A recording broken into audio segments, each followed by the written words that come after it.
Alors, nous sommes dans ce merveilleux cadre de la Cité de la Culture de Tunis, en plein milieu du programme Déclic de la francophonie. Et puis nous avons le plaisir d'avoir avec nous la représentante de la francophonie pour l'Afrique du Nord, Madame Hawa Assil. Bonjour. Alors, on va faire ça en freestyle. Vous nous en parlez, vous nous dites ce que vous pensez de cette ambiance et de ce que vous voyez. Écoutez, cette ambiance dénote effectivement cette jeunesse qui est pleine de vie, pleine de créativité. Et donc Déclic Pro, ça a été les outiller via des opérateurs et je pense qu'ils sont bien équipés, bien outillés effectivement pour pouvoir se lancer dans l'entrepreneuriat, mais également des entreprises sur place, bien entendu pour les recruter. Alors j'espère que chacun trouvera son compte. Pour moi, la jeunesse tunisienne, c'est une jeunesse qui est pleine de vie, pleine de créativité, qui est bien entendu un boost économique aussi. Donc je dirais tout simplement que le numérique, aujourd'hui nous sommes dans un monde qui est complètement virtuel et je suis très satisfaite effectivement de ce forum. Le centre culturel est très animé, plein de vie. Je pense que nous avons un forum étalé sur 2 jours où chacun va trouver son compte, entreprise et jeunesse. Alors, parlons de l'Afrique, justement, de cette zone de la Tunisie par rapport à l'Afrique et comment la francophonie, l'organisation de la francophonie voit tout ça. Écoutez, c'est ce que j'ai annoncé tout à l'heure lors de l'allocution, c'est qu'il y a une stratégie francophonie du numérique 2022-2026 qui met en exergue effectivement tout ce côté numérique, mais également l'implication de cette jeunesse.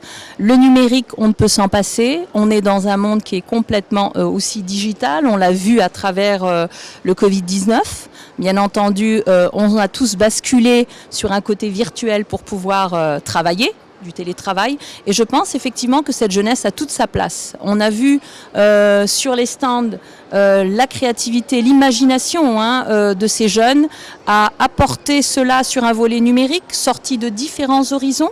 Je parle de cursus professionnel ou éducatif et de rien. Avec ce projet Déclic, ils ont été outillés, armés pour apporter toute cette conception non palpable sur un côté virtuel numérique.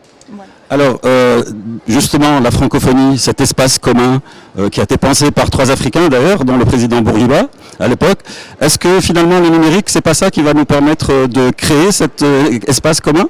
Alors ça a été pensé par 4. Oui, par 4. L'un des piliers, des pères fondateurs, Bourguiba. Effectivement, cet espace, alors je dirais que je parlerai plus précisément de cette formation qui a quand même permis à 1300 jeunes dans certains pays d'espace francophone de bénéficier. En Tunisie, c'est 250 jeunes tunisiens qui ont profité de cette formation et on a vu effectivement les beaux projets remarquables. Certains ont, j'ai cru comprendre qu'on a même une parmi des jeunes qui a ouvert son cabinet à Jendouba.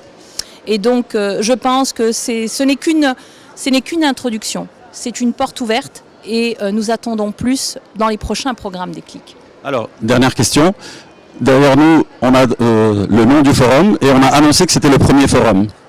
Alors, premier forum, ça veut dire qu'il y en aura d'autres? Bien évidemment, c'est un premier, ce n'est pas le dernier. Donc aujourd'hui, de ce qui ressort, c'est tout ce côté dynamisme collectif jeunesse. Et je pense que la jeunesse a toujours fait preuve de disponibilité, d'écoute et d'enthousiasme.